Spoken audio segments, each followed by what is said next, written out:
Why girls and boys may differ in teenage depression. A look inside the body's chemical city. Every teenager's body is busy adapting, brains rewiring, hormones surging, and the body's defense systems responding to new stresses. Yet, for some teens, these changes that are designed to help them transition into adulthood can take a darker turn into depression. Depression is a condition that lowers mood, clouds thoughts, dampens motivation, and strains friendships and school life. Deep inside the body's chemistry, tiny molecules are quietly gathering and shifting the balance of teens' mood. Understanding this hidden chemistry may help explain why some teens will develop depression. To understand the body's chemistry better, imagine it as a busy chemical city with many departments. Some help us sleep well and stay energized, some react to stress, and some help stabilize our mood. There are two squads in mood stabilizing department that are significant for the development of depression. The serotonin squad, the S squad, the kynurenine squad, the K squad. And the more newcomers a squad attracts, the more dominant it becomes. At the heart of this chemical city is a newcomer, little t, short for tryptophan. It's an amino acid we get from food like egg, fish, and nuts.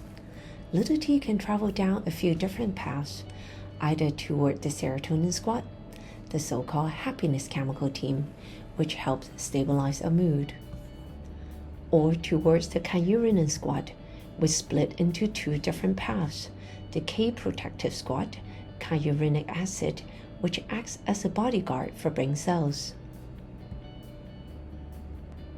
And lastly, the K toxic squad, quinolinic acid, which can stress and damage the brain cells. Scientists think that inflammation might play a big role in steering little t's journey. Inflammation is the body's alarm response when we get injured, infected, or when we have a long-term stress. This releases inflammatory messengers, also known as cytokines, that call the body's defense system into action. This will determine the fate of little t. A quest into the chemical city, a project supported by MQ Transforming Mental Health Charity. Dr. Nakaslak and her team at King College London wanted to find out a few things. First, how does the balance of strength between the squads shift in healthy, at-risk, and depressed teens? Second, can this balance help predict which teens will recover and which will stay depressed?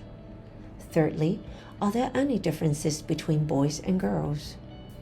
Fourth, does inflammation really push more of little t towards the harmful squad?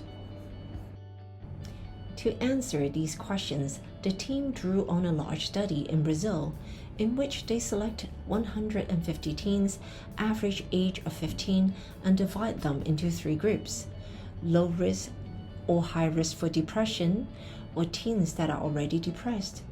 Each group includes 25 girls and 25 boys. This is what they measured. The scientists collect blood samples and analyze them using advanced chemical detection tools to measure the amount of little t, S squad, K protective squad, and K toxic squad chemicals, and inflammatory messengers. The team also carried out mental health checkups using standardized questionnaire and clinical ratings to understand each teen's mood and symptoms. The depressed teens would then follow up for 3 years to see who recovered. How did they handle the data? The team compared the chemical strength of the squads across the three groups and looked for links to inflammation. What did they find? And what do the findings mean? First, when the scientists compared teens who were at high risk, already depressed, with those at low risk, they found a clear shift in chemical balance.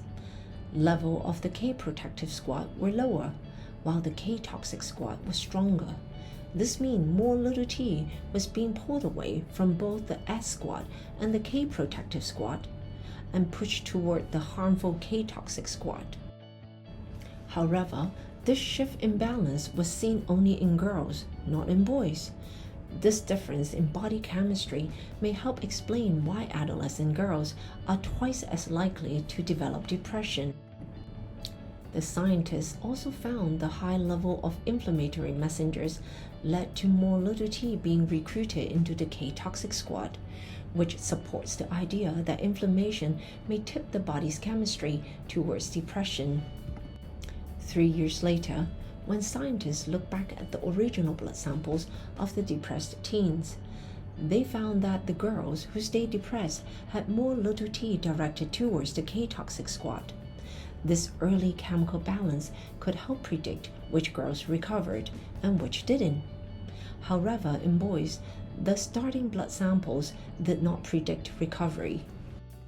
However, these findings should be interpreted with caution.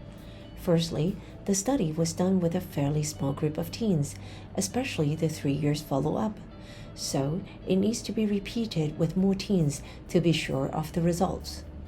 Also, the chemical changes were measured in the blood, not in the brain, so we don't have the full pictures of what's happening inside the brain.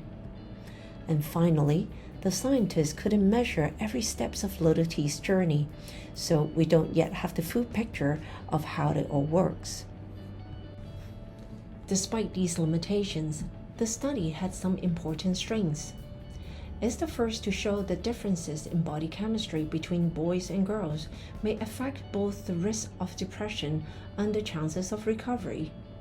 Following the teens over time allowed us to predict who was more likely to get better, especially for girls.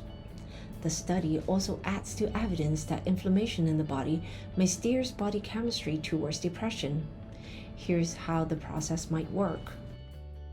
First, when a teen experiences stress, the body sends out inflammatory messengers. These messengers then push more of little t into the harmful K-toxic squad instead of the serotonin squad or the K-protective squad. As a result, there's less serotonin, which helps balance mood and less protection for brain cells. This shift may raise the chance of depression and make it harder to recover, especially in girls. By understanding this chemical city better, we can create tailored treatments for girls and boys, design early detection tools to spot the warning signs,